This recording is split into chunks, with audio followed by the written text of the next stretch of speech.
नमस्कार. आजच्या ठळक बातम्या. पुण्याजवळील कानेफाटा परिसरात मातंग ग्रुप डेव्हलपमेंट यांच्यातर्फे डॉक्टर बाबासाहेब आंबेडकर यांच्या 125व्या जयंतीनिमित्त आयोजित समाजातील अधिकारी, कर्मचारी आणि कार्यकर्ते यांच्या राज्यस्तरीय चिंतन शिबिरात मुख्यमंत्री बोलत होते.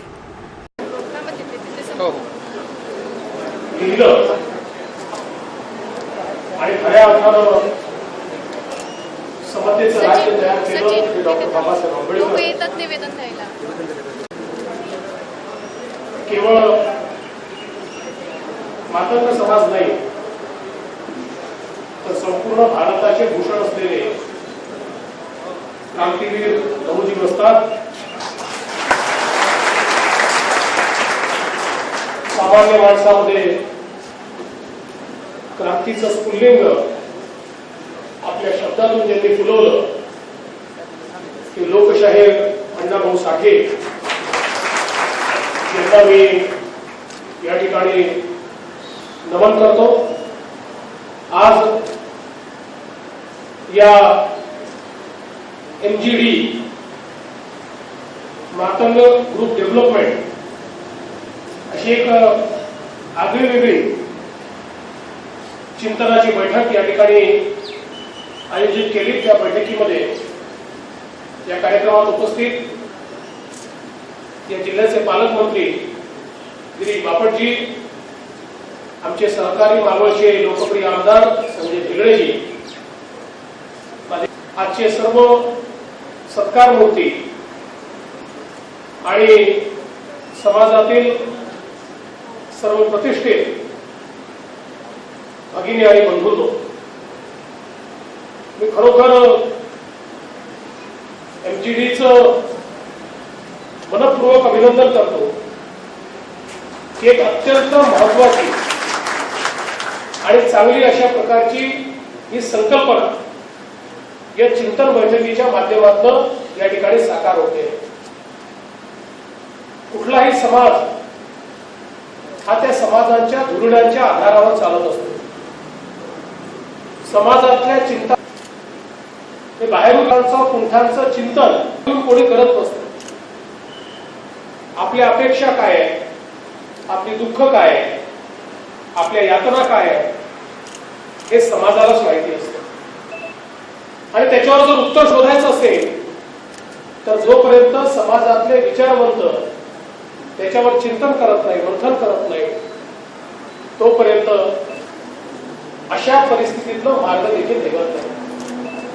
आणि म्हणून ज्यांनी आपल्या प्रयत्नातून, आपल्या ताकदीनं, आपल्या क्षमतेनं काहीतरी आपल्या जीवनामध्ये प्राप्त केलं, कोणी अधिकारी झाले, कोणी वकील झाले, कोणी डॉक्टर झाले, कोणी इंजिनियर झाले, कोणी न्यायदंडाधिकारी झाले, कोणी न्यायाधीश झाले, अशा समाजातल्या वेगवेगळ्या क्षेत्रामध्ये काम करणारी मंडळी ज्यावेळेस एकत्रित येऊन आपल्या समाजाला काय हवं आहे आणि ते मिळवण्याचा मार्ग काय आहे या संदर्भात जेव्हा चिंतन करतात, त्याच वेळी खऱ्या अर्थानं मला असं वाटतं की समाजाच्या प्रगतीचा मार्ग हा त्या माध्यमातून तयार होतो. मातंग समाज ज्यांनी वर्षानुवर्ष, शतकानुशतक हाल अपेष्टा सहन करून, प्रसंगी अपमान देखील सहन करून समाजामध्ये सेवेचं व्रत धारण करून आपले पारंपरिक व्यवसाय हे त्या ठिकाणी चालवले. आणि आज दुर्दैवाने स्वातंत्र्याच्या 68 वर्ष पूर्ण झाल्यानंतर देखील समाजाची जी अवस्था आहे ती काही फारशी बदललेली आपल्याला पाहायला मिळत नाही. आजही मोठ्या प्रमाणात गरिबी आहे. शिक्षणापासून समाजाचा मोठा घटक वंचित आहे. आजही नोकऱ्यांमध्ये मातंग समाज पाहिजे तेवढ्या प्रमाणात आपल्याला पाहायला मिळत नाही, व्यवसायात पाहायला मिळत नाही.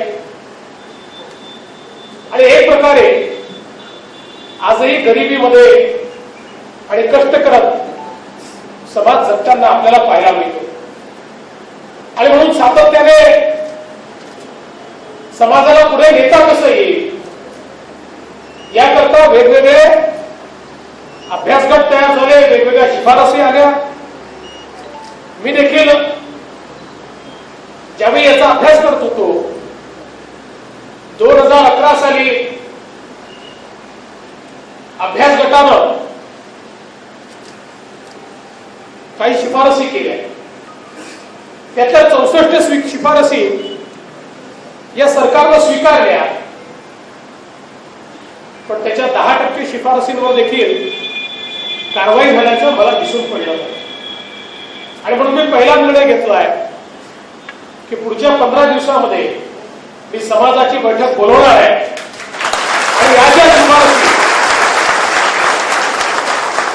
राज्य सरकारने 2011 साली स्वीकारल्या होत्या प्रत्येक विभागाला मी बोलवून ज्या ज्या विभागाच्या शिफारसी होत्या त्या शिफारसीवर काय कारवाई झाली नाही तर ती का झाली नाही आणि पुढच्या 1 वर्षाच्या कालावधीमध्ये त्यापैकी किती कारवाई ते करणार आहे याची ब्ल्यूप्रिंट तयार करण्याला मी सांगणार आहे की त्या माध्यमातून परिवर्तन हे घडलं पाहिजे. आपल्यापैकी अनेक लोक सरकारी अधिकारी आहेत आणि आपल्याला माहिती आहे की अनेक वेळा सरकारमध्ये समित्या बनतात, त्याच्या शिफारसी येतात, पण जोपर्यंत आपण त्याच्यावर ऍक्शन टेकन रिपोर्ट तयार करत नाही तोपर्यंत त्या शिफारसी कागदावर राहतात आणि त्या प्रत्यक्षात उतरल्या पाहिजेत याकरता निश्चितपणे आपण सगळे मिळून प्रयत्न करू. यासोबत एक गोष्ट अजून मला सांगितली पाहिजे की ज्यावेळी एखादी समस्या ही विकराळ रूप धारण करते, एखादी समस्या ही मोठी होते, त्यावेळी त्या समस्येचा मुकाबला करण्याकरता वेगळ्या प्रकारचा विचार करण्याची आवश्यकता असते. इंग्रजीमध्ये ज्याला आउट ऑफ बॉक्स थिंकिंग म्हणतात. अनेक वेळा आम्ही मागण्या ज्या करतो, चिंतन जे करतो ते अतिशय पारंपरिक पद्धतीनं आम्ही चिंतन करतो.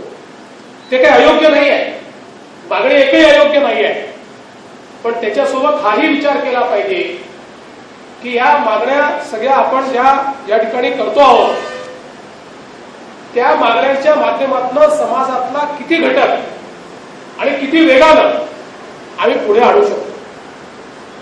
आणि मग त्यात जर असं लक्षात आलं तर या मागण्या तर कायम ठेवल्या पाहिजे, त्याच्यावर कारवाई करत राहायला पाहिजे, त्याचा पाठपुरावा करत राहायला पाहिजे, पण गतिशीलतेनं समाजाला पुढे आणण्याकरता याच्यापेक्षा वेगळा विचार आम्ही करू शकतो का याचं चिंतन खऱ्या अर्थानं मला असं वाटतं या चिंतन बैठकीमध्ये आपण केलं पाहिजे. अमितजी, मी आपल्याला एक गोष्ट निश्चितपणे सांगतो की आपण या चिंतन बैठकीमध्ये चिंतन करून विचारपूर्वक जर योजना तयार केली तर निश्चित राज्य सरकारच्या वतीनं तुमच्या योजनेला पाठबळ देण्याचं काम हे आम्ही निश्चित करू.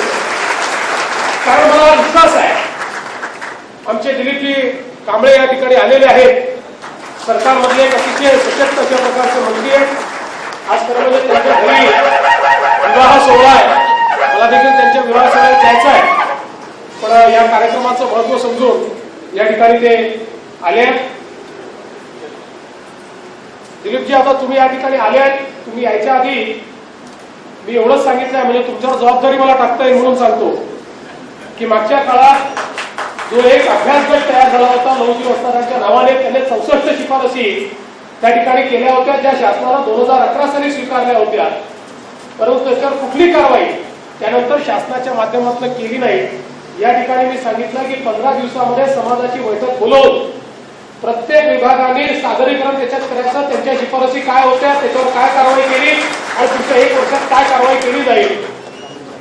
बैठक मी घेईन पण आयोजित तुम्ही कराल एवढं लक्षात ठेवा, म्हणून तुम्हाला या ठिकाणी बोलवलेलं आहे.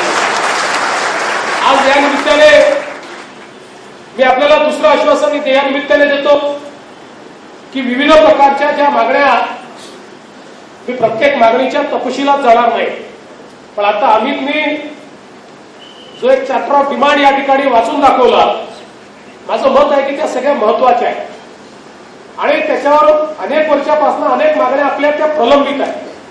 त्यामुळे त्याचंही एक आपण ऍक्शन प्लॅन निश्चितपणे तयार करू. पण आज सगळ्यात महत्वाची गोष्ट काय आहे तर समाजामध्ये जास्तीत जास्त शिक्षणाचा प्रसार कसा करता येईल आणि त्याचसोबत समाजामध्ये कौशल्य विकास कसा करता येईल. आम्ही तुम्ही युवा आहात आणि तुम्हाला माहिती आहे इतक्या मोठ्या प्रमाणात आज युवांची संख्या आपल्या सगळ्या समाजामध्ये आहे आणि या युवांना मार्ग आज दाखवण्याची आवश्यकता आहे. सगळे लोक अधिकारी बनतील असं नाही आहे. अनेक लोक काही ना काही कारणाने 8वी 10वी 12वी शिक्षण सोडून देत आहेत आणि त्यानंतर त्यांच्या समोरचं भविष्य हे अंधकारमय आहे आणि म्हणून अशा तरुणाई करता आपण जर त्यांना संघटित केलं आणि मातंग समाजातले 8वी फेल 10वी फेल 12वी फेल अशा प्रकारचे तरुण हे संघटित केले तर त्यांच्याकरता कौशल्य विकासाचा एक विशेष कार्यक्रम हा राज्य सरकारच्या वतीनं आम्ही देऊ आणि आज 40 ट्रेडमध्ये 1500 कोर्सेस हे आम्ही सुरू केलेले आहेत आणि आतापर्यंतचा अनुभव असा आहे की आपण कौशल्य विकासाच्या माध्यमातून ज्यांना ट्रेनिंग दिलं आहे ते एकतर स्वतःचा व्यवसाय सुरू करू शकले किंवा त्यांना कुठेतरी नोकरी मिळाली. 100 मुलांना ट्रेनिंग दिलं तर त्यातल्या 90 मुलांचं तरी त्या ठिकाणी प्लेसमेंट होतं. अशा प्रकारचा आजपर्यंतचा आमचा अनुभव आहे आणि म्हणून मला असं वाटतं की हा जो घटक आहे ही जी तरुणाई आहे या तरुणाईला रस्त्यावरनं भटकून न देता त्यांना कशा प्रकारे आपल्याला या अर्थव्यवस्थेच्या मुख्य धारेमध्ये आणता येईल याकडे अधिक लक्ष दिलं पाहिजे. दुसरं शिक्षणाच्या संदर्भातल्या ज्या अडचणी आहेत, हॉस्टेलच्या अडचणी येतात, राहण्याच्या अडचणी येतात, वेगवेगळ्या अडचणी येतात, या अडचणी सोडवण्याच्या संदर्भात देखील राज्य सरकार पुढाकार घेईल. आणि तिसरी महत्वाची गोष्ट आपण हा निर्णय केलाय की 2019 सालापर्यंत अनुसूचित जातीतील आणि अनुसूचित जमातीतील एकही व्यक्ती बेघर राहू नये, प्रत्येकाला आपल्याला घर द्यायचं आहे. आणि आज जर आपण बघितलं तर सरकारची कुठलीही योजना झाली तरी देखील आज अनुसूचित जातीतले काही घटक हे पुढारलेले आहेत, त्यांच्या मेहनतीने पुढे गेले आहेत, पण त्या योजना त्यांना प्राप्त होतात आणि अनेक समाज असे आहेत की ज्या समाजांपर्यंत या योजना पोहोचत नाही. आणि म्हणून विशेषतः मातंग समाजाचा उल्लेख यामध्ये आपण केला पाहिजे की मातंग समाजाला ज्या प्रमाणात शासकीय योजनांचा लाभ मिळाला पाहिजे तो मिळताना आपल्याला दिसत नाही. माझी तुम्हाला या ठिकाणी आणि या सगळ्या एनजीडीला विनंती आहे की आता ही योजना मी तयार केली आहे, त्याला निधी दिलेला आहे, त्याकरता आम्ही 700 इंजिनियरचं वेगळं सेक्शन तयार केलेलं आहे आणि त्या माध्यमातून ग्रामीण भागामध्ये प्रत्येक अनुसूचित जातीच्या व्यक्तीला त्याचं स्वतःचं घर हे देण्याचं आमचं स्वप्न आहे. या स्वप्नामध्ये मातंग समाजाचा संपूर्ण समावेश झाला पाहिजे आणि गावोगावी राहणारे आमचे जे मातंग कुटुंबीय आहेत, बांधव आहेत, या प्रत्येकाला हे घर आपल्याला देता आलं पाहिजे, याकरता देखील आपण प्रयत्न केला पाहिजे. त्यासोबत अण्णाभाऊ साठे विकास महामंडळ जे आपण राज्य सरकारच्या वतीनं तयार केलं होतं, दुर्दैवाने अत्यंत वाईट प्रकारचे घोटाळे त्याच्यामध्ये झाले. खरं म्हणजे हे जे काही घोटाळे आपण पेपरमधनं वाचले हे हिमनगाचं टोक आहे. इतक्या मोठ्या प्रमाणात अक्षरशः पैसा हा थेट काढून आपल्या खात्यांमध्ये, आणि एवढंच नाही तर अनेक पुढाऱ्यांच्या खात्यामध्ये तो गेला आहे. म्हणजे जे जेलमध्ये आहेत तेवढ्या पुरतं ते नाही आहे, अनेक पुढाऱ्यांच्या खात्यामध्ये थेट जो पैसा मातंग समाजातल्या होतकरू तरुण तरुणींना द्यायला हवा होता तो पुढाऱ्यांनी घेतला. आणि कुठपर्यंत मर्सिडीज सारखी गाडी ही अण्णाभाऊ साठे महामंडळाच्या माध्यमातून आपल्या प्रायव्हेट वापराकरता त्या ठिकाणी काही लोकांनी घेतली, इथपर्यंत याचा गैरवापर करण्यात आला. खरं म्हणजे हा पैसा जर योग्य प्रकारे वापरला, या अण्णाभाऊ साठे महामंडळाची नीट रचना आम्ही करतोय, थोडा वेळ लागतोय, पण इतक्या मोठ्या प्रमाणात त्या ठिकाणी मेस झालेला आहे, इतक्या मोठ्या प्रमाणात घोटाळा झालेला आहे की तो जर दूर न करता पुन्हा घाईघाईने तशाच पद्धतीनं काम सुरू केलं तर हा पैसा कागदावर दिसेल. आम्ही सगळे पुढारी सांगू मातंग समाजाच्या विकासाकरता 500 कोटी रुपये दिले, त्यातला एक नवा पैसा मातंग समाजाला मिळणार नाही. त्यामुळे आता पारदर्शी पद्धतीनं त्या ठिकाणच्या व्यवस्था उभ्या करायच्या आहेत. त्या व्यवस्था आम्ही उभ्या करतोय.